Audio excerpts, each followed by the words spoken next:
नमस्कार साथियों। जैसा कि आप लोग पिछला लेक्चर देखे ही होंगे मेरा, जिसमें रिले के बारे में कुछ प्रैक्टिकल चीज़ों के बारे में डिस्कस किया गया था। अब थोड़ा सा और हम कुछ रिले के बारे में प्रैक्टिकली नॉलेज करते हैं, उसके बाद हम लोग रिले के बेसिक थ्योरी पर हम लोग पहुंच जाएंगे। तो आइए सबसे पहले ये समझते हैं। ये तो आप समझ ही गए होंगे कि रिले का यूज फॉल्ट ही कंडीशन में होता है। रिले हमारा क्या करता है, फॉल्ट को डिटेक्ट करता है और सर्किट ब्रेकर को ऑपरेशन के लिए इनिशिएट करता है। यही काम मेरा हो गया रिले का।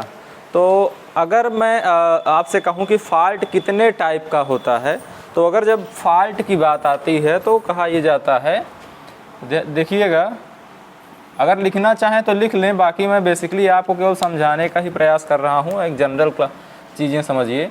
अगर ये मेरा फ़ॉल्ट है, तो अगर फ़ॉल्ट की बात कहें तो फ़ॉल्ट आप जानते हो दो तरीके का होता है। एक ओपन सर्किट फ़ॉल्ट होता है, ओपन सर्किट फ़ॉल्ट, और दूसरा होता है short circuit fault, short circuit fault, short circuit fault. अब होगा क्या, ये एक ओपन सर्किट फ़ॉल्ट है, ये दूसरा है शॉर्ट सर्किट फ़ॉल्ट। ये दो टाइप का फ़ॉल्ट इलेक्ट्रिकल सिस्टम में पाया जाता है। ओपन सर्किट फ़ॉल्ट की कंडीशन में होता क्या है कि हमारा जो वोल्टेज है, वोल्टेज का मान बढ़ता है। जो मेरा वोल्टेज है इसकी वैल्यू बढ़ेगी, वोल्टेज की वैल्यू बढ़ती है ओपन सर्किट फ़ॉल्ट की कंडीशन में। और शॉर्ट सर्किट की कंडीशन में करंट की वैल्यू बढ़ती है। किसकी? करंट की वैल्यू बढ़ती है। शॉर्ट सर्किट की कंडीशन में करंट की वैल्यू बढ़ेगी।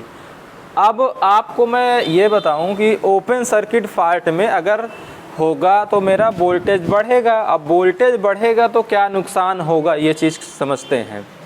अगर मेरा वोल्टेज बढ़ता है, वोल्टेज अगर हमारा बढ़ेगा तो होगा क्या, आप जानते हो कि कोई भी इंसुलेशन का डिज़ाइन हम वोल्टेज के अनुसार करते हैं। कोई भी सिस्टम लगा है, चाहे हमारी ट्रांसमिशन लाइन हो या हमारा कोई मोटर हो या जनरेटर हो या ट्रांसफार्मर हो, कोई भी सिस्टम हो, अगर वोल्टेज मेरा बढ़ेगा तो मैं ये समझ पाऊँगा कि इंसुलेशन में मेरी दिक्कत आएगी। अगर वोल्टेज मेरा बहुत बढ़ता चला गया तो इंसुलेटर मेरा या इंसुलेशन मेरा फेलियर हो जाएगा, डैमेज हो जाएगा। तो इन्हीं सब चीज़ों से बचाने के लिए हम क्या करते हैं, रिले का यूज करते हैं। तो वोल्टेज बढ़ने से हमारा देखिए ये दिक्कत आएगी। शॉर्ट सर्किट की कंडीशन में दो तरीके की दिक्कत आती है। शॉर्ट सर्किट की कंडीशन में दो तरीके की दिक्कत आती है। शॉर्ट सर्किट की कंडीशन में दो तरीके की दिक्कत आती है, इसको समझिएगा। देखिए, शॉर्ट सर्किट की कंडीशन में दो तरीके की दिक्कत आती है। एक दिक्कत आएगी थर्मल स्ट्रेस की, एक दिक्कत मेरी आती है थर्मल स्ट्रेस की। Thermal stress, thermal stress. और दूसरी आती है मैकेनिकल स्ट्रेस, मैकेनिकल स्ट्रेस। दूसरी दिक्कत आती है मैकेनिकल स्ट्रेस की। अब ये थर्मल स्ट्रेस और मैकेनिकल स्ट्रेस होता क्या है, इसका हम लोग मतलब समझते हैं। ध्यान से देखते जाइएगा। अभी आपको ये सारे कुछ, ये बहुत सिंपल सा दिखता है। सिंपल दिखने का मतलब ये है कि आपको सिंपल तरीके से बताया जाता है। बताया ये जाता है कि कम से कम वर्ड में ज़्यादा से ज़्यादा सिंपल चीज़ों में हम अच्छी चीज़ों को आपके सामने प्रेजेंट कर पाएँ या आपको समझा पाएँ। तो भले ये सिंपल दिख रहा है, लेकिन ये ऑब्जेक्टिव के लिहाज से बड़ा इम्पॉर्टेंट रोल अदा करता है ये।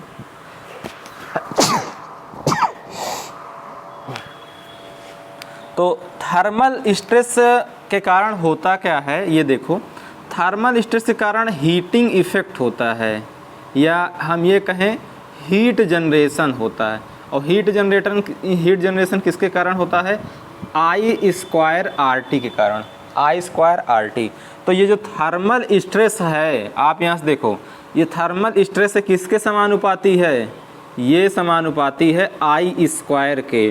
तो ये क्वेश्चन पूछा जाता है कि जो थर्मल स्ट्रेस है या टेम्परेचर राइज है इंसुलेशन में या किसी कंडक्टर में, वो करंट के कैसा होता, समानुपाती होता, व्युत्क्रमानुपाती होता है, वर्ग के समानुपाती होता है या रूट में होता है।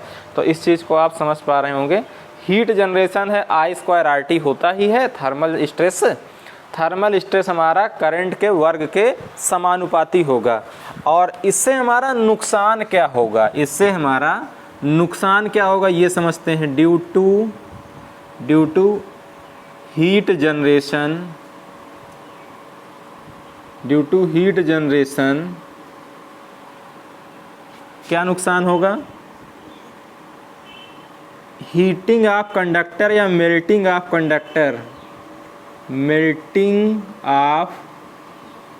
कंडक्टर। दूसरा डैमेज ऑफ इंसुलेशन। देखिए मेल्टिंग ऑफ कंडक्टर भी हो सकता है, हीट डैमेज ऑफ इंसुलेशन भी हो सकता है, या तो आप सीधे ये लिख सकते हैं damage of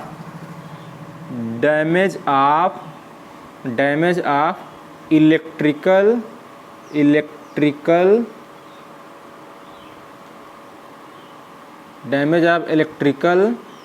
equipment.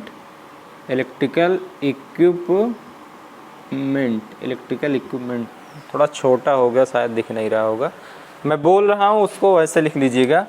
Thermal stress के कारण ये चीज़ें होती हैं, आप ये समझ रहे होंगे। I²RT होता है, ये तो आप जानते हो, हीट जनरेशन होता है बेसिकली थर्मल स्ट्रेस के कारण। मैकेनिकल स्ट्रेस का यहाँ पर रोल क्या है ये चीज़ समझना चाहिए। ये चीज़ तो आप कई बार समझे होंगे, कई बार पढ़े होंगे। मैकेनिकल स्ट्रेस में से क्या होता है?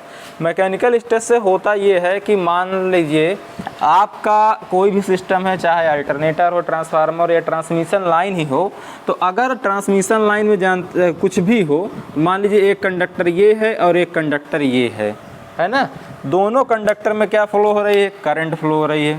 इसमें इस कंडक्टर से मैं मान लूँ I1 करंट फ्लो हो रही है और इस कंडक्टर से मैं मान लेता हूँ I2 करंट फ्लो हो रही है। दोनों कंडक्टर के बीच की दूरी में मान लेता हूँ D।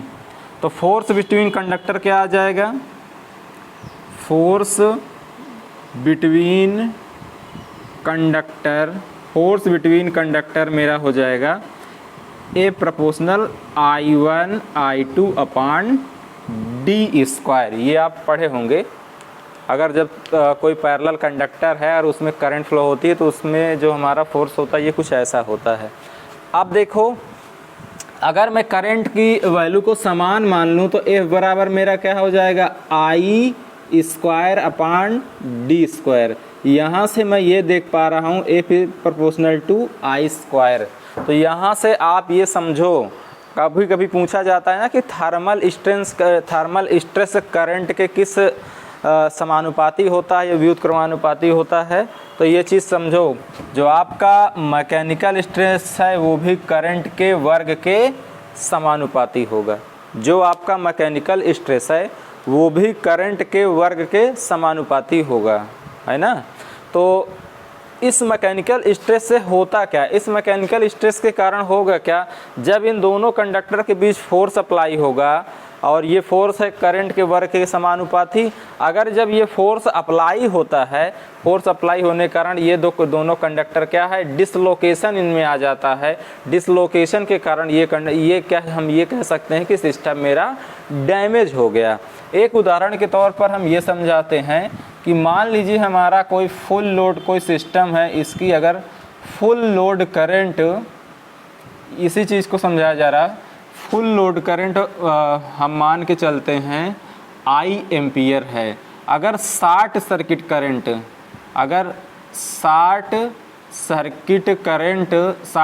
करंट मैं मान लूँ ISC बराबर 10I, मतलब 10 गुना है, शॉर्ट सर्किट करंट 10 गुना है। तो अगर यहाँ से हम फोर्स निकालेंगे तो फोर्स हमारा हो जाएगा 10 इंटू I का वर्ग, तो फोर्स हो जाएगा 100 इंटू I²। अब आप देख पा रहे होंगे कि जब मेरा शॉर्ट सर्किट करंट 10 गुना है तो फोर्स जो लग रहा है इन दोनों कंडक्टर के बीच में वो लगभग 100 गुना फोर्स लग रहा है, और ये 100 गुना फोर्स लगने के कारण इन दोनों कंडक्टर में डिसलोकेशन आ जाएगा, जिसके कारण डैमेज हो जाएगा सिस्टम, और इसी चीज़ को हम लोग बोलते हैं मैकेनिकल स्ट्रेस। तो आप ये समझ पा रहे होंगे कि शॉर्ट सर्किट फॉल्ट के कारण हमारा दो टाइप का स्ट्रेस डेवलप होता है, एक थर्मल स्ट्रेस, दूसरा मैकेनिकल स्ट्रेस। थर्मल स्ट्रेस के कारण हमारा क्या होता है, हीटिंग डेवलप होती है। हीटिंग डेवलप के कारण कंडक्टर या इंसुलेटर या इलेक्ट्रिकल सिस्टम मेरा डैमेज हो जाता है, मेल्ट हो जाता है। और मैकेनिकल स्ट्रेस के कारण क्या होता है, इसमें दोनों कंडक्टर के बीच डिसलोकेशन हो जाता है, या तो मैकेनिकली डैमेज हो जाता है, ये आप कह सकते हो, मैकेनिकली डैमेज हो जाता है। ये मेरा हो गया मैकेनिकल स्ट्रेस। हाँ, इन दोनों में खास बात ये है कि चाहे थर्मल स्ट्रेस हो चाहे मैकेनिकल स्ट्रेस हो, दोनों करंट के स्क्वायर के प्रोपोर्शनल होता है। ये चीज़ पूछी जाने वाली है, ये ऑब्जेक्टिव के लिहाज से पूछी जाने वाली है, इस चीज़ को आप कवर करिएगा। चलिए, ये चीज़ तो आपको समझ में आ गई।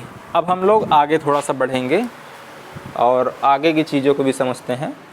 अब हमने ये देखा कि अगर सिस्टम में मेरा फॉल्ट आता है, तो अभी तक आपको क्या पता चला कि अगर सिस्टम में मेरा फॉल्ट आएगा तो उसमें दो तरीके का फॉल्ट आएगा, एक ओपन सर्किट, एक शॉर्ट सर्किट। अगर ओपन सर्किट आएगा तो उसमें वोल्टेज की वैल्यू बढ़ेगी, वोल्टेज की वैल्यू बढ़ेगी तो क्या होगा, मेरा इंसुलेशन फेलियर होगा।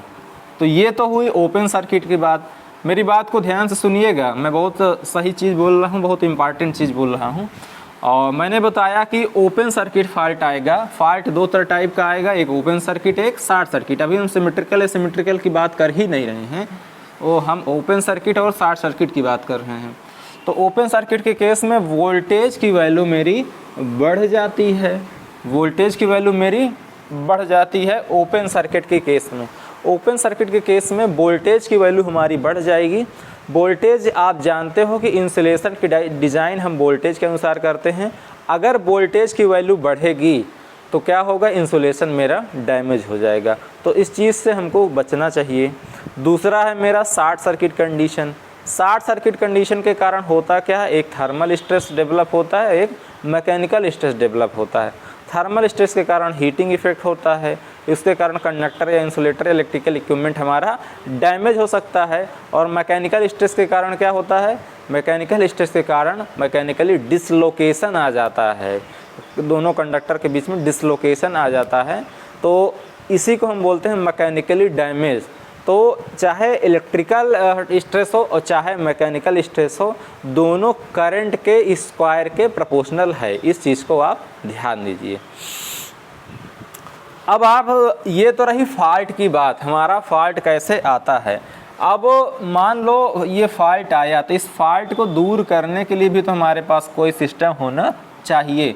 मान लीजिए ये जनरेटिंग स्टेशन है, ये हमारा ट्रांसफार्मर लगा है, ट्रांसफार्मर के बाद ये मेरी ट्रांसमिशन लाइन आ गई, और फिर उसके बाद एक ट्रांसफार्मर लगा, ये जो स्टेप डाउन किया, उसके बाद ये मेरी डिस्ट्रीब्यूशन मान लीजिए लाइन है, ये मेरी डिस्ट्रीब्यूशन लाइन है, और फिर आगे कहीं पर मान लीजिए लोड लगा होगा। अगर और स्टेप डाउन करना होगा तो एक ट्रांसफार्मर हम और लगा लेंगे। अब होगा क्या, अगर यहाँ पर अगर इस कंडक्टर में चाहे यहाँ फॉल्ट है चाहे यहाँ फॉल्ट है, कहीं भी फॉल्ट है, अगर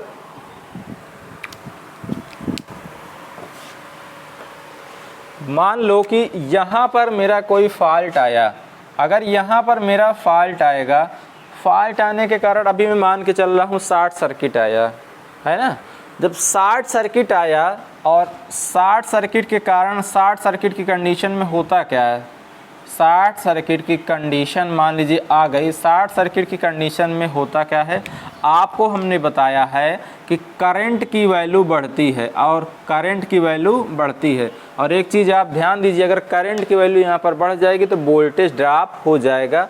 तो इसको मैं कह सकता हूँ कि वोल्टेज मेरा घटता है, वोल्टेज ड्रॉप के कारण वोल्टेज मेरा घटता है। तो इस चीज़ को सेंस कर, अब अगर करंट बढ़ा और वोल्टेज घटा या कोई भी फॉल्ट आया हो, चाहे वोल्टेज बढ़ा हो या करंट बढ़ा हो, तो इसके लिए हमको क्या करना होगा, कुछ ना कुछ ऐसा सिस्टम लगाना पड़ेगा जो इस चीज़ को सेंस करे। इस चीज़ को, जो ये फॉल्ट आ रहा है, ये जो फॉल्ट आ रहा है, इस चीज़ के लिए हम लोग कोई ना कोई ऐसा सिस्टम लगाते हैं, कोई ना कोई एक ऐसा सेंसिंग डिवाइस लगाते हैं सेंसिंग डिवाइस लगाते हैं जो इस सिस्टम को, जो इस फॉल्ट को सेंस करता है। और ये सेंसिंग डिवाइस के रूप में हम क्या लगाते हैं, सेंसिंग डिवाइस के रूप में हम लोग रिले लगाते हैं। सेंसिंग डिवाइस के रूप में हम लोग रिले लगाते हैं। अब ये सेंसिंग डिवाइस हमारा सेंस कर ले, तो सेंस करने से तो केवल काम चलने वाला है नहीं, कि सेंस करने से तो केवल काम चलने वाला है नहीं, तो इसको आइसोलेट भी तो करना होगा। नहीं तो आपका आया था इलेक्ट्रिकल स्ट्रेस में, थर्मल स्ट्रेस में, हीट जनरेशन में I square R T, I square R T. I तो मान लीजिए फॉल्ट करंट हाई है, लेकिन टी पर भी डिपेंड कर रहा है इसकी हीट। अगर जितने देर के लिए फॉल्ट बना रहेगा उतना ज़्यादा हीट जनरेशन होगी, जितने देर के लिए बना रहेगा फॉल्ट उतना ज़्यादा हीट जनरेशन होगी। तो इस चीज़ को भी हमको ध्यान रखना है कि ये कम से कम समय में हम इस सर्किट, कम से कम समय में हम फॉल्ट को ब्रेक कर दें, फॉल्ट को अलग कर दें। बात समझिएगा। तो ये जो सेंसिंग डिवाइस है ये क्या करेगा, एक आइसोलेशन डिवाइस को सिग्नल भेजेगा, एक आइसोलेशन डिवाइस को सिग्नल भेजेगा, एक आइसोलेशन डिवाइस को सिग्नल भेजेगा कि वो सर्किट को ट्रिप कर दे। और आइसोलेशन डिवाइस के रूप में हम लोग क्या यूज करते हैं, सर्किट ब्रेकर।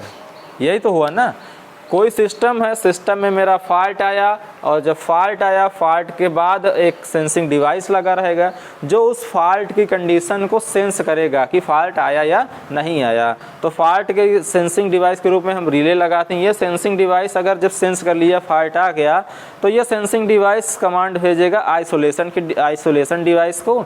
और आइसोलेशन डिवाइस को कमांड भेजने का मतलब ये है कि सर्किट ब्रेकर को कमांड भेजेगा। सर्किट ब्रेकर सर्किट को ब्रेक करके या ओपन करके फॉल्ट को अलग करता है। तो ये होती है हमारे प्रोटेक्शन की कुछ कहानी। हम इस टाइप से प्रोटेक्शन प्राप्त करते हैं। तो ये सब तो जनरल चीज़ें थी, लेकिन हमारा जो मेन ऑब्जेक्टिव था, मेन ऑब्जेक्टिव हमारा था रिले। मेन ऑब्जेक्टिव मेरा है रिले। तो हम सबसे पहले रिले की बात करते हैं। मेन ऑब्जेक्टिव जो है मेरा रिले की हम लोग बात करेंगे, और उसी के बारे में अब हम टोटली फोकस होके आगे तक पढ़ते जाएंगे।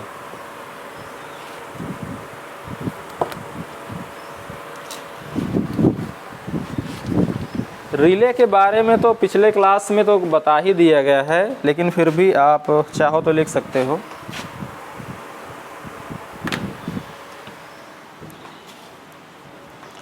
लिखिए रिले।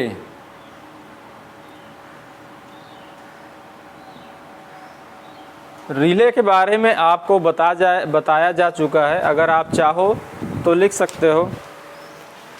और इसमें एक फिगर बनाया गया था, आप अगर नहीं बनाए हों तो बना लीजिए, और बनाए हो तो कोई बात नहीं है।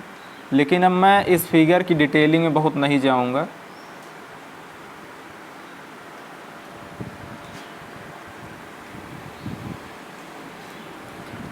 ये है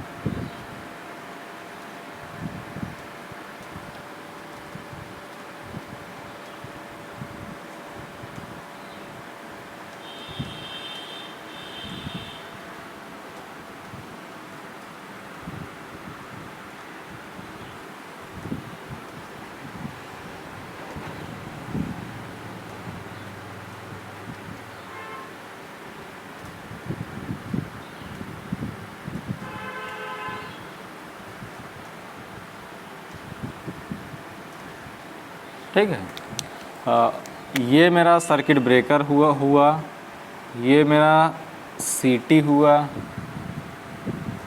और ये मेरा रिले कॉइल हुआ, ये मेरा रिले कॉइल हुआ, ये सर्किट ब्रेकर का ट्रिप कॉइल हुआ, ये बैटरी हुआ, और ये मेरा बस बार है।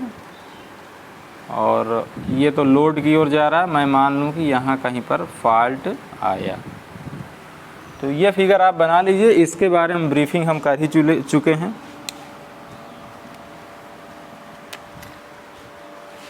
लिखेंगे ए protective device,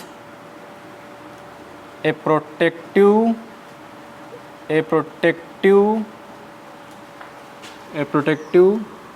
relay is a device that detect the fault and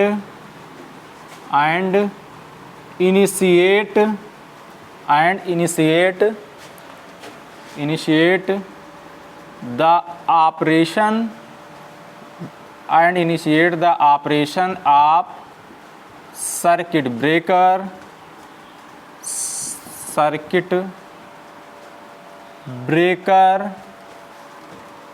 to isolate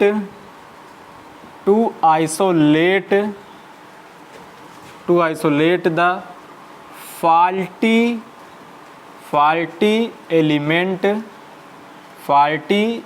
element from the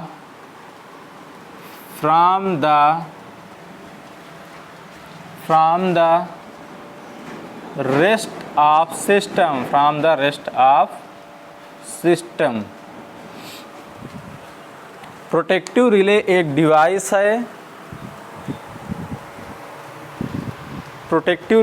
device है जो फॉल्ट को डिटेक्ट करता है और ऑपरेशन के साथ और सर्किट ब्रेकर को ऑपरेशन के लिए इनिशिएट करता है।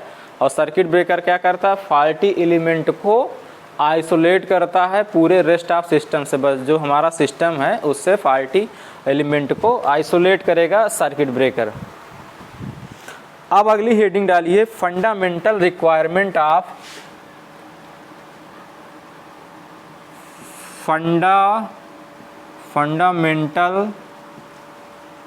fundamental requirement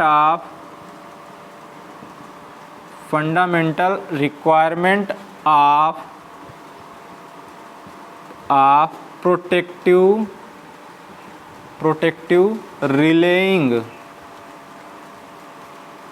fundamental requirement of protective relying. यहाँ पर हमारे कुछ फंडामेंटल रिक्वायरमेंट होते हैं कोई भी रिले बनाने के लिए। कुछ फंडामेंटल रिक्वायरमेंट होते हैं, वो बेसिकली मुख्यतः 6 होते हैं। पहला है, लिखिएगा फिर बताता हूँ, सेलेक्टिविटी। पहला है सेलेक्टिविटी, दूसरा है स्पीड, तीसरा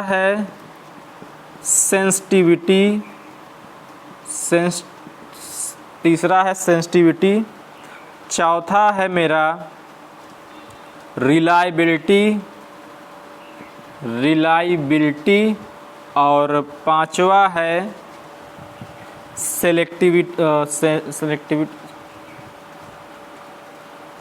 एक सेकेंड, सिंप्लिसिटी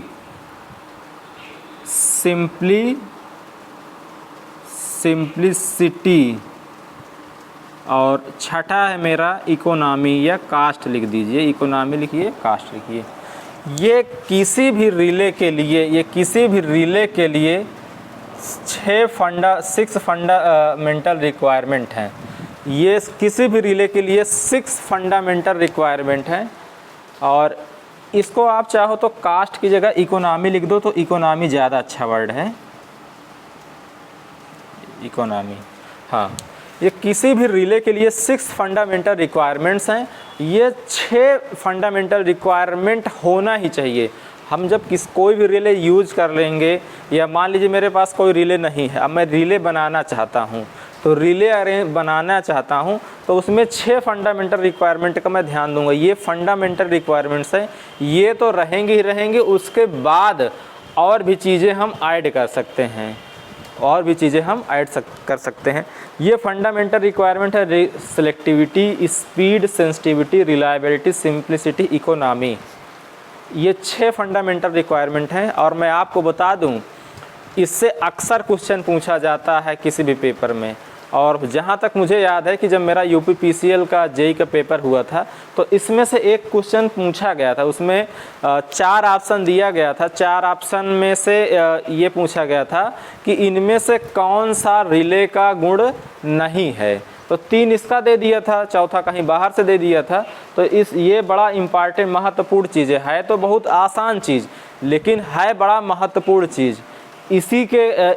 इसका प्रभाव पूरे रिले में, रिले के कंस्ट्रक्शन में, रिले के ऑपरेशन में, रिले की वर्किंग प्रिंसिपल में, सब में पड़ता है। तो इस चीज़ का हम ध्यान देंगे और हम इसको याद रखेंगे कि रिले की 6 फंडामेंटल रिक्वायरमेंट है, मुख्यतः selectivity, speed, sensitivity, reliability, simplicity, economy.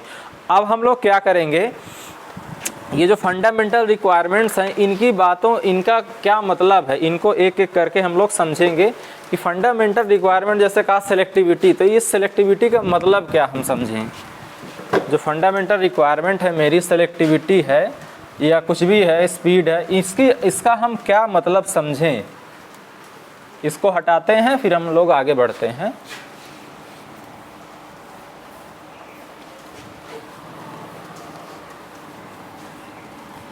सबसे पहले हेडिंग हम लोग डालेंगे सिलेक्टिविटी की।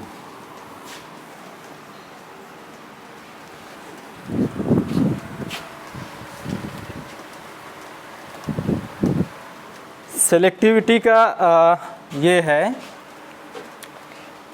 हेडिंग डालते हैं सिलेक्टिविटी।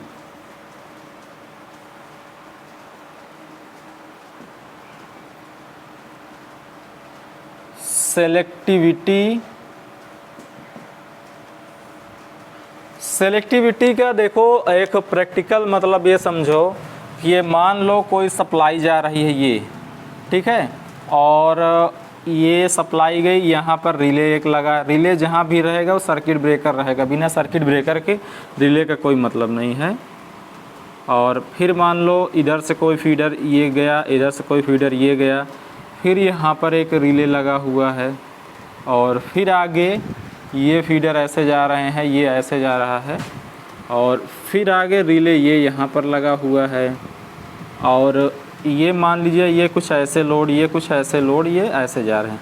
अब आप बताइए, अगर मैं कहूँ यहाँ पर मेरा कोई फॉल्ट आया, ध्यान दीजिएगा, अगर मैं कहूँ यहाँ पर मेरा कोई फॉल्ट आ गया, मान लीजिए ग्राउंड से ये कनेक्ट हो गया, तो ये बताओ, और इस ग्राउंड फॉल्ट के कारण मैं ये समझता हूँ जो शॉर्ट सर्किट करंट है ISC वो 10 गुना है फुल लोड करंट का। तो ये जो ग्राउंड में बहने वाली करंट है ये यहाँ से बहते हुए, यहाँ से बहते हुए यहाँ की ओर जाएगी ना। तो रिले में सेलेक्टिविटी का मतलब ये है कि रिले हमारा ये चाहेगा, सेलेक्टिविटी का मेन सेंस ये होगा कि हम ऐसा रिले बनाना चाहते हैं कि जो इस चीज़ को समझे कि कहाँ फॉल्ट आया है और उसी सेक्शन को वो अलग करे। रिले उस फॉल्ट के लोकेशन को सेलेक्ट करे, उस फॉल्ट के लोकेशन को सेलेक्ट करे और उसी को ट्रिप कराए। तो देखो यहाँ पर फॉल्ट यहाँ आया, फॉल्ट करंट कहाँ से फ्लो हो रही है, यहाँ से लेके यहाँ फ्लो हो रही है। तो कहने का मतलब ये भी रिले ऑपरेट कर सकता है, ये भी ऑपरेट कर सकता है, ये भी ऑपरेट कर सकता है ना। तो अगर मैं कहूँ ये वाला रिले ऑपरेट कर गया और ये वाला रिले ऑपरेट कर जाएगा तो क्या होगा, फॉल्ट जो करंट फ्लो हो रही है तो फॉल्ट करंट तो हमारी ब्रेक हो जाएगी। फॉल्ट करंट तो मेरी ब्रेक हो गई, ये देखिए ये ब्रेक हो गई, अब नहीं फ्लो होगा। अब जब ब्रेक हो गया तो इधर से कोई करंट जाने का माध्यम ही नहीं बचा है, तो ये पूरा ब्रेक हो गया। लेकिन ये बताओ, ना तो यहाँ फॉल्ट था ना तो यहाँ फॉल्ट था, लेकिन बंद तो हमारा सब कुछ हो गया। जो इधर लोड जा रहा, इधर जा रहा, इधर जा रहा, पूरा सिस्टम हमारा बंद हो गया, और जो कि हम ऐसा चाहते नहीं थे। तो यही चीज़ होता है सिलेक्टिविटी का पर्पज़, यही चीज़ होता है सिलेक्टिविटी का पर्पज़। यहाँ फॉल्ट अगर यहाँ आया तो इसके नज़दीक वाला रिले ऑपरेट कर जाए, इसके नज़दीक वाला रिले ऑपरेट करने का मतलब ये वाला रिले ऑपरेट करे। अगर ये वाला रिले ऑपरेट करेगा तो जो आगे सप्लाई जा रही है केवल इतने लोगों को सप्लाई नहीं मिलेगी, केवल इतने लोगों को सप्लाई नहीं मिलेगी, जबकि हमारे इतने जो कंज्यूमर हैं, इतने कंज्यूमर लोगों को सप्लाई मिलेगी, है ना। तो ये रहा हमारा सेलेक्टिविटी। रिले फॉल्ट जब भी यहाँ आया तो फॉल्ट करंट तो सबसे फ्लो हुई, लेकिन हमको ऑपरेट किसको कराना है, जो फॉल्ट के नज़दीक हो उसी रिले को ऑपरेट कराना है। ये ऑपरेट तभी कर पाएगा जब रिले में सेलेक्टिविटी का गुण होगा। चलिए इसी चीज़ को चलिए हम लिखते हैं, इसको अपने लैंग्वेज में थोड़ा सा लिखते हैं।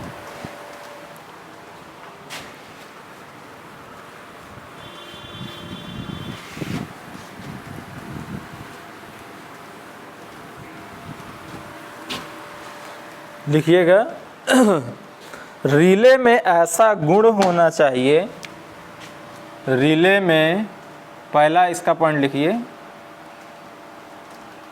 रिले में ऐसा गुण होना चाहिए, रिले में ऐसा गुण होना चाहिए, ऐसा गुण होना चाहिए, रिले में ऐसा गुण होना चाहिए कि वह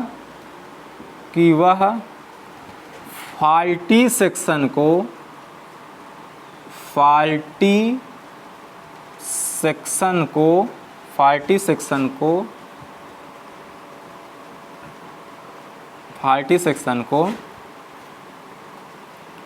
सेलेक्ट कर ले, फॉल्टी सेक्शन को सेलेक्ट कर ले तथा रिले में ऐसा गुण होना चाहिए कि फॉल्टी सेक्शन को सेलेक्ट कर ले तथा फॉल्टी सेक्शन को ही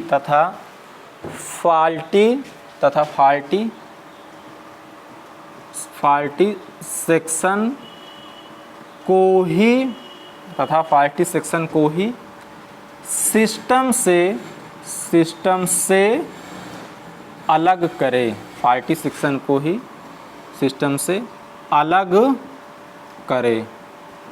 अभी आपने समझा था ना कि जो लास्ट वाला रिले था वही ऑपरेट हो, अगर पहले वाला ऑपरेट हो जाएगा तो पूरा सिस्टम है हमारा डाउन हो जाएगा। तो हम ये चाहते हैं कि फॉल्टी सेक्शन को वो सेलेक्ट करे और फॉल्टी सेक्शन को ही सिस्टम से अलग करे, पूरे को ना अलग करे। दूसरा लिखिएगा, रिले में नॉर्मल कंडीशन, रिले में नॉर्मल कंडीशन तथा एबनॉर्मल कंडीशन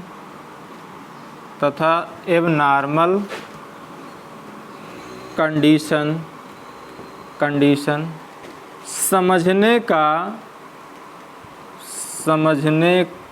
का गुण होना चाहिए, समझने का गुण होना चाहिए। एक लाइन और लिखा देते हैं तो उसके बाद हम फिर समझाते हैं इसका क्या मतलब होगा। अगर नॉर्मल और एबनॉर्मल कंडीशन है तो सीधी सी बात है, हम चाहेंगे कि एबनॉर्मल कंडीशन में ही ऑपरेट हो। लिखिए, रिले में ऐसा गुण होना चाहिए कि वह एबनॉर्मल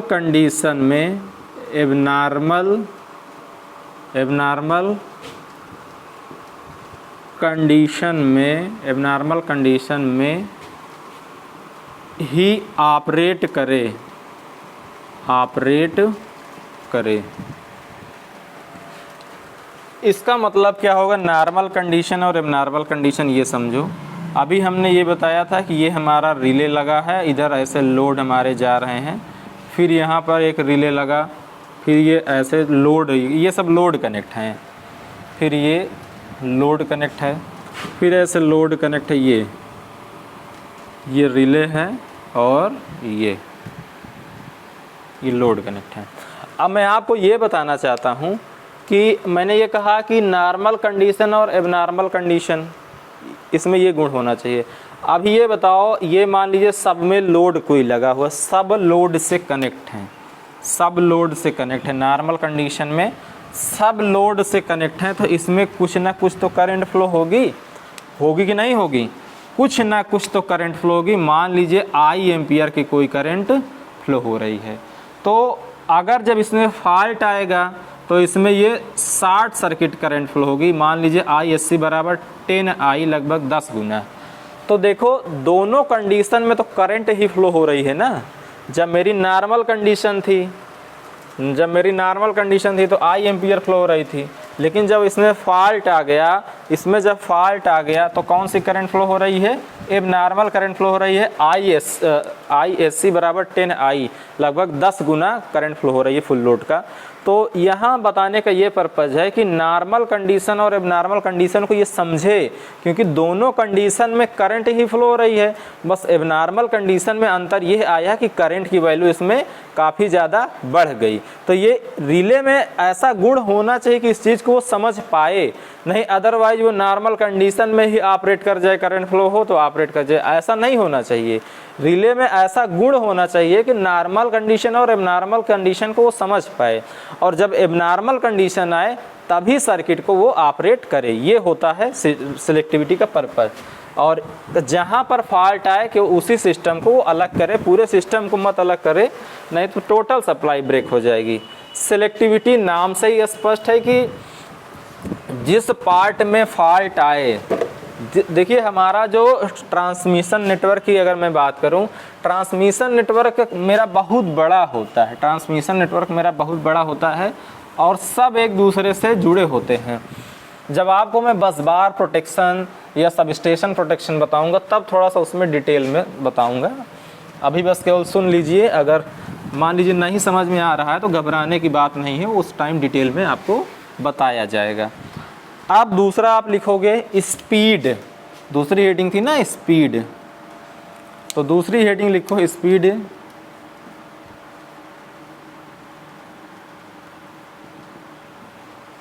दूसरी हेडिंग स्पीड, इसमें लिखो रिले में ऐसा गुण होना चाहिए, रिले में ऐसा गुण होना चाहिए, ऐसा गुण होना चाहिए कि वह फॉल्ट कंडीशन में फॉल्ट कंडीशन में कम से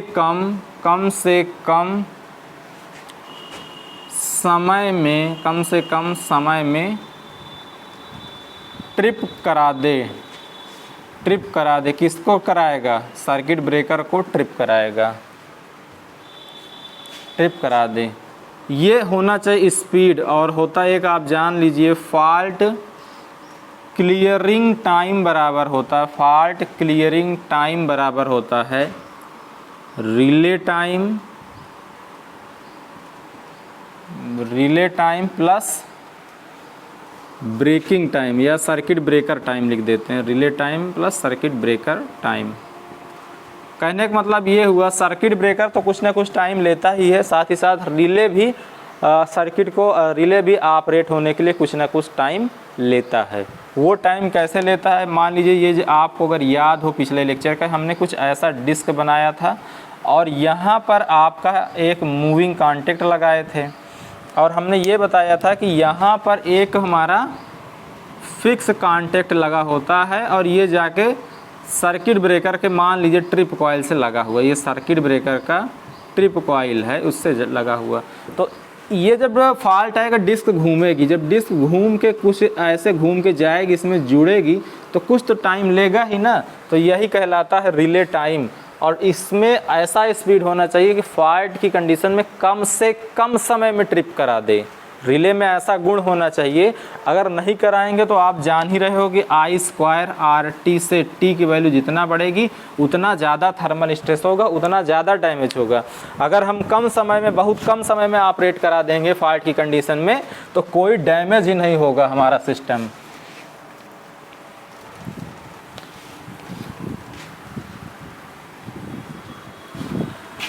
अब आ जाते हैं सेंसिटिविटी में।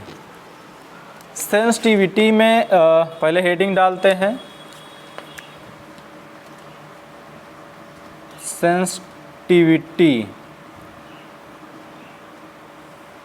इसमें लिखिए फिर बताता हूँ।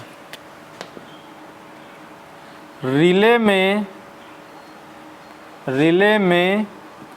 ऐसा गुण होना चाहिए, रिले में ऐसा गुण होना चाहिए, रिले में ऐसा गुण होना चाहिए कि वह कम से कम एक्चुएटिंग क्वांटिटी पर ऑपरेट कर जाए। रिले में यही होता है सेंसिटिविटी। अब आप समझो सेंसिटिविटी का मतलब क्या। आपको याद हो अगर पिछले लेक्चर में हमने ये बताया था कि हमारी जो सीटी होती है वो लाइन के सीरीज में लगी होती है। ये मान लीजिए सीटी था और ये था, ठीक है। तो इसमें हमारी जो प्राइमरी वाइंडिंग थी कुछ इस टाइप की थी, है ना, प्राइमरी वाइंडिंग थी। ये मान लीजिए सोर्स है, थोड़ा सा स्पीड में बताऊंगा। और जो सेकेंडरी थी वो ऐसे थी, ये एक ऐसे थी, है ना। और यहाँ से लोड करंट फ्लो होती थी। और ये किससे जुड़ा हुआ था, एक तो अमीटर से जुड़ा हुआ था और एक हमारा किससे जुड़ा हुआ था, रिले से जुड़ा हुआ था। एक हमारा किससे जुड़ा हुआ था, रिले से। ये आगे और ये आगे मेरा तमाम चीज़ें सर्किट ब्रेकर लगते हुए ये लोड को चला गया था, इससे मतलब नहीं। तो हमने ये बताया था कि अगर सीटी हमारी 400/1 की है तो अगर इसमें 400 एम्पीयर फ्लो हो करंट तो यहाँ पर 1 एम्पीयर करंट फ्लो होगी, है ना। तो हमारा यहाँ पर ये बताना है कि मतलब है कि इसने कहा कि रिले में ऐसा गुण होना चाहिए कि वो कम से कम एक्चुएटिंग क्वांटिटी पर ऑपरेट कर जाए।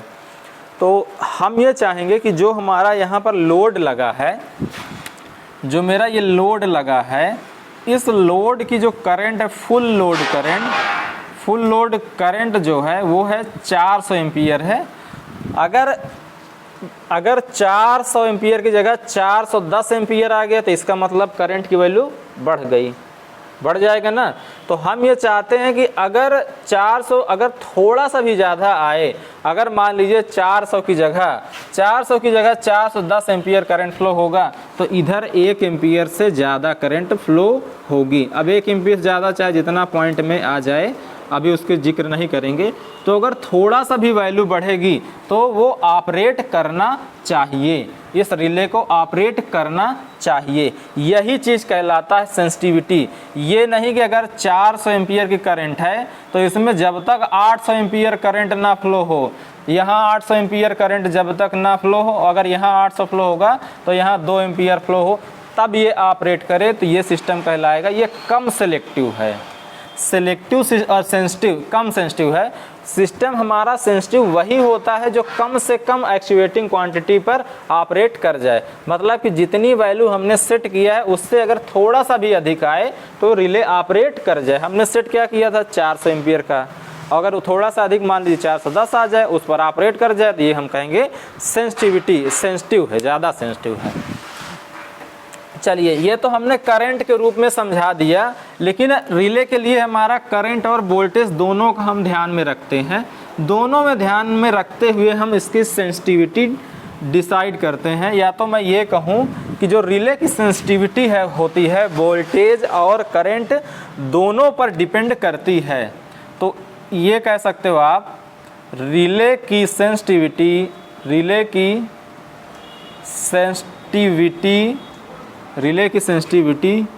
VA, ठीक है। VA मतलब वोल्टेज एम्पियर। रिले की सेंसिटिविटी VA मतलब वोल्टेज एम्पियर। VA में दिया जाता है, रिले की सेंसिटिविटी VA मतलब वोल्टेज एम्पियर में दिया जाता है। ये जो सेंसिटिविटी है VA, ये होगा क्या, ये VA एक तरीके का, जब आपने रिले बनाया था, अगर आपको याद हो तो ये कुछ ऐसा आपने रिले बनाया था, है ना। इसमें डिस्क विस्क लगाए थे, तो इसमें वाइंडिंग किए थे ना, इसमें आपने वाइंडिंग किया था। तो इस वाइंडिंग में जो VA है, ये VA है, इस वाइंडिंग में जितना VA एब्जॉर्ब कर जाएगा वही उसका सेंसिटिविटी होगा। उस VA के बाद, जो इस VA के बाद मान लीजिए मैं कहूँ कि इसका जो VA है वो 1 VA है, 1 VA, तो ये रिले ऑपरेट तभी करेगा जब इसके कॉइल में जो वोल्टेज एम्पियर की वैल्यू 1.1 आ जाए।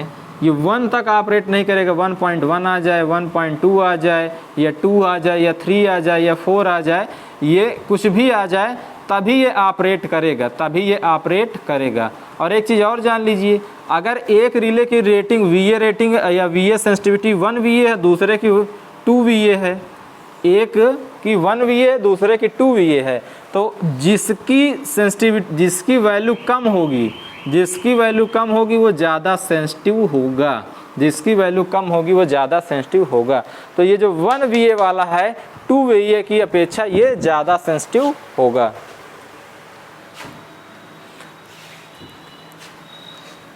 इसी को आप चाहो तो लिख लो, एक पूछा जाता है एक एग्जाम में, 3 VA rating, 3 VA rating, 3 VA rating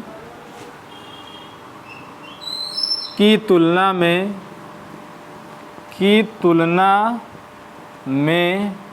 1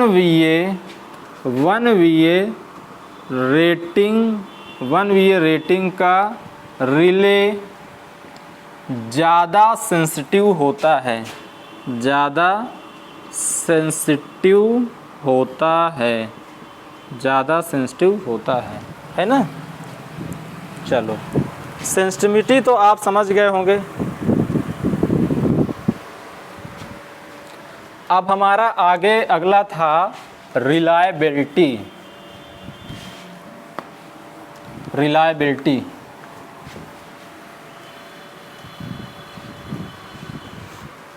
reliability में हम लोग लिखते हैं, हेडिंग डाल लीजिए reliability.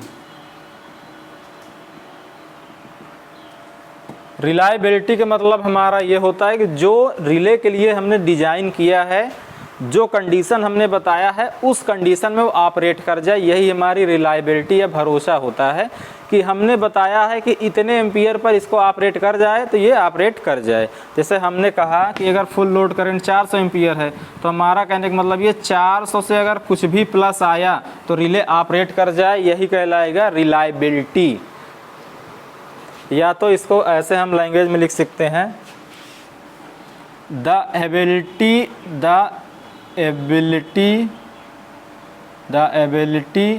Of relay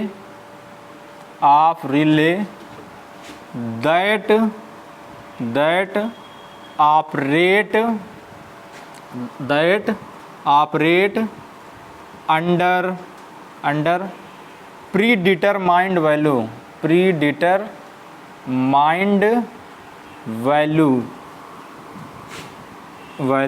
is called reliability of relay। reliability of relay जो प्रीडिटरमाइंड कंडीशन दी गई, जो प्रीडिटरमाइंड वैल्यू दी गई है, उस कंडीशन में रिले अगर ऑपरेट कर जाए तो वही उसकी रिलायबिलिटी है। जैसे हमने कहा कि 400 एम्पियर फुल लोड करंट थी और हम ये चाहते थे कि 400 से अधिक अगर जाए तो ऑपरेट कर जाए, तो अगर 400 से अधिक मतलब 401 भी गया तो ऑपरेट कर जाए रिले, तो हमारा भरोसेमंद है, ये ज़्यादा रिलायबल है। तो जिस कंडीशन के लिए रिले ऑपरेट होने के लिए डिज़ाइन किया गया है उस कंडीशन में ऑपरेट कराना हो जाए वही उसकी रिलायबिलिटी कहलाती है।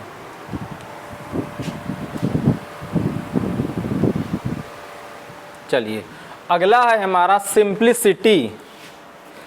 अगला हमारा है सिंप्लिसिटी।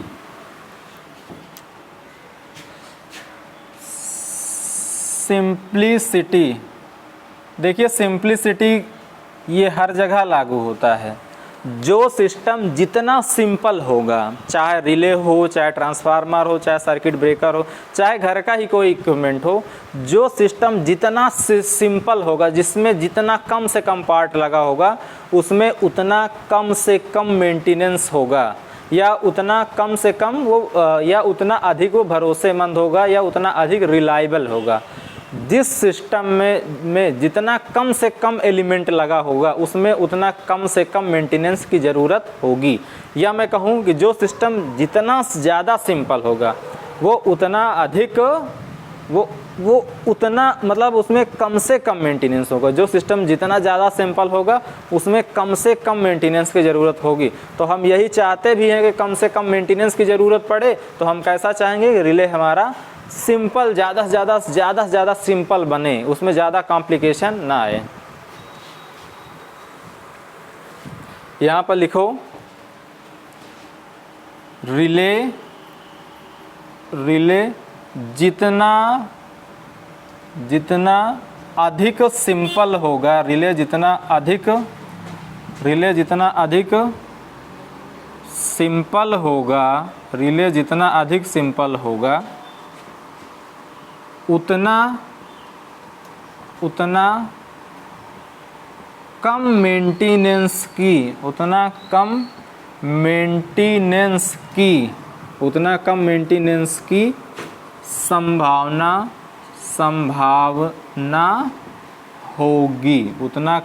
संभावना होगी। तो हम चाहेंगे कि जो मेरा रिले है वो बहुत ज़्यादा सिंपल बने। हम चाहेंगे कि जो मेरा रिले है वो ज़्यादा से ज़्यादा सिंपल बने, चलिए अगली हेडिंग हम लोग डालते हैं इकोनॉमी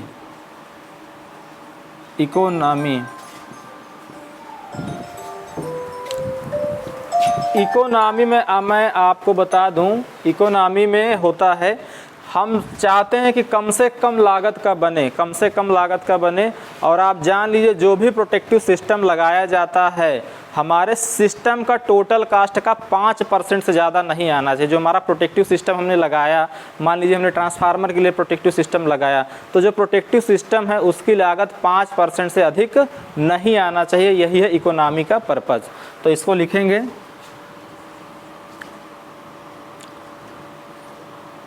प्रोटेक्टिव सिस्टम की लागत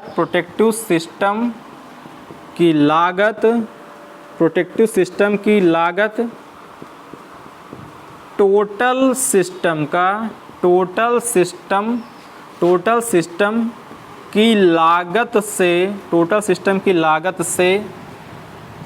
सिस्टम की लागत से 5% से अधिक नहीं होना चाहिए। लेकिन मैं आपको बता दूं, अगर जनरेटर की बात हो या मेन ट्रांसमिशन लाइन की बात हो तो इस केस में लागत थोड़ी बहुत बढ़ सकती है।